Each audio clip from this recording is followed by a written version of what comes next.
Slepa starica sa Balkana. Kažu da je predvidela pad kula bliznakinja, smrt princeze Dajane i katastrofu podmornice Kursk. Milioni su joj slepo verovali, a najmoćniji svetski lideri čekali su u redu pred njenim vratima. Ali šta ako njena najveća moć nije bila vizija? Šta ako Vanga nije bila prorok, već najuspešniji špijunski projekat komunističke tajne službe? Istina je uvek skrivena u senci. Dobrodošli u Horizont.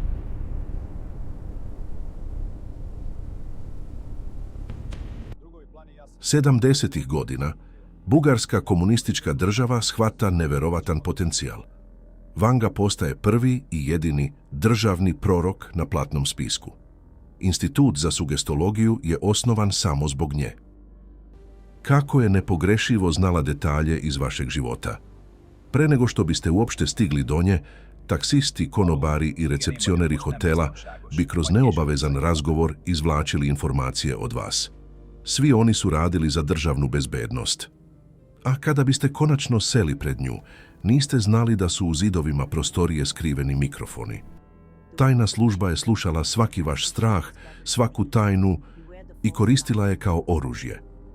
Ubrzo, Vanga više nije bila samo uteha za običan narod. U njenu skromnu kuću počeli su tajno da dolaze generali, zapadne diplomate, pa čak i sami predsjednici. Verovali su da ona vidi ono što njihovi savjetnici ne mogu. Ali bugarska tajna služba nije radila sama. Iza cele operacije ubrzo je stao moćni sovjetski KGB. Zamislite samo tu savršenu zamku. Strani diplomata dolazi kod proročice po savjet o svojoj bolesnoj ženi ili političkom strahu, dok mikrofoni snimaju svaku njegovu slabost. Dobijali su materijal za ucenu na srebrnom poslužavniku. Ali čekajte, reći ćete, kako je onda pogađala stvari? Psihologija to naziva Barnumov efekat. Vanga bi izgovarala opšte, mračne i nejasne rečenice. Vidim veliku vodu, gvozdena ptica će pasti, braća će se okrenuti jedan protiv drugog. Očajni ljudi bi te reči sami povezivali sa onim što ih muči. A šta je sa čuvenim predviđanjima, poput tragedije podmornice Kurski napada na kule bliznakinje 11. septembra? Spremite se za šok. Ne postoji apsolutno nijedan audio, video ili pisani dokaz da je ona to ikada izgovorila za života.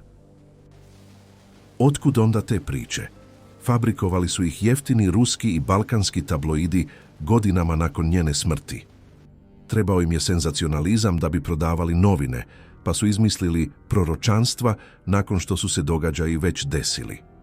Starica je postala brend koji donosi milione, čak i iz groba. Da bismo razumeli zašto ovaj mit živi i danas, moramo pratiti trag novca. Njen rodni grad Petrić pretvoren je u pravu industriju. Zamislite siromašnu komunističku državu u koju se odjednom slivaju milioni. Stranci su plaćali paprene takse samo da bi stali u red. Vanga je zapravo bila najveći izvozni proizvod Bugarske i savršena mašina za pranje novca pred očima celog sveta. Ta iluzija je počela da puca tek godinama kasnije, kada su penzionisani agenti državne bezbednosti konačno rešili da progovore. Priznali su da su postojali ogromni tajni dosjeji za svakog bitnijeg posjetioca koji bi zakoračio u njeno dvorište. Kako je znala vaše tajne? Vrlo prosto. Njena mreža bi presretala vašu ličnu poštu danima unapred. Agenti bi pažljivo, na pari, otvarali pisma i iz njih čitali o vašim porodičnim tragedijama, bolestima i najdubljim strahovima. Pored pošte prisluškivani su i telefonski razgovori iz hotela. Zatim bi sve te ukradene tajne u gluvo doba noći bile dostavljene Vanginom osoblju.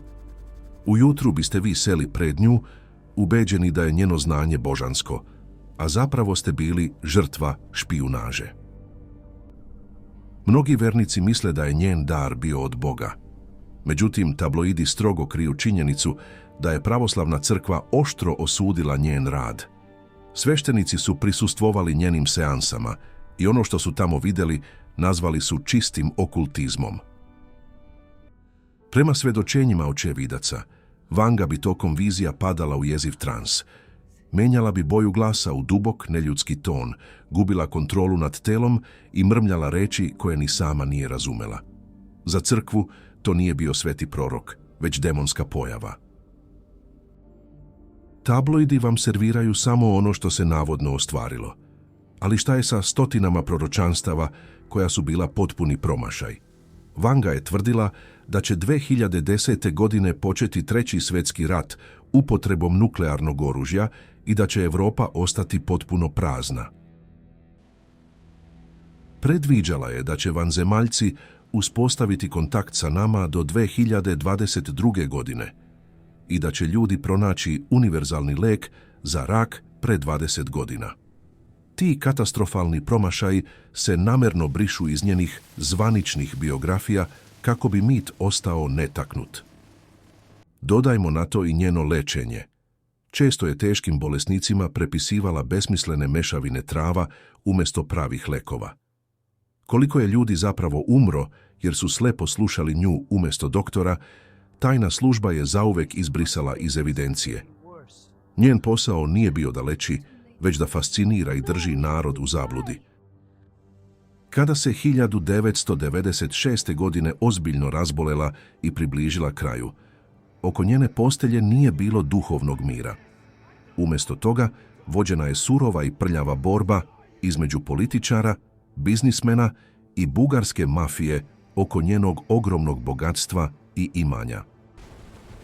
Bili su toliko očajni da zadrže taj izvor novca, da su mediji pokušali da stvore novu Vangu, malu slepu devojčicu iz Francuske. Ali ta bedna kopija nikada nije zaživela, jer je original bio savršeno orkestriran državni projekat koji se ne može ponoviti. Zbog čega onda, uprkos svim logičnim dokazima, Balkan i dalje slepo veruje u ovaj mit? Odgovor je surov, ali vrlo jednostavan, ljudski strah. U teškim vremenima ratova, sankcija i siromaštva, ljudi očajnički žele da čuju da će sve biti u redu. Vanga im nikada nije prodavala pravu budućnost, ona im je samo prodavala utehu, a nada je oduvek bila najskuplja roba na Balkanu. Dokle god postoji ljudski očaj, postojaće i potreba da se veruje u staricu koja vidi sve. Dosije Vanga je savršen dokaz kako tajna policija i ljudska tuga mogu da stvore najveću iluziju u istoriji. Sljedeći put kada pročitate naslov Vanga predvidela, zapitajte se, da li čitate proročanstvo ili recikliranu laž. Ovo je bio Horizont. Ne verujte svemu što vidite.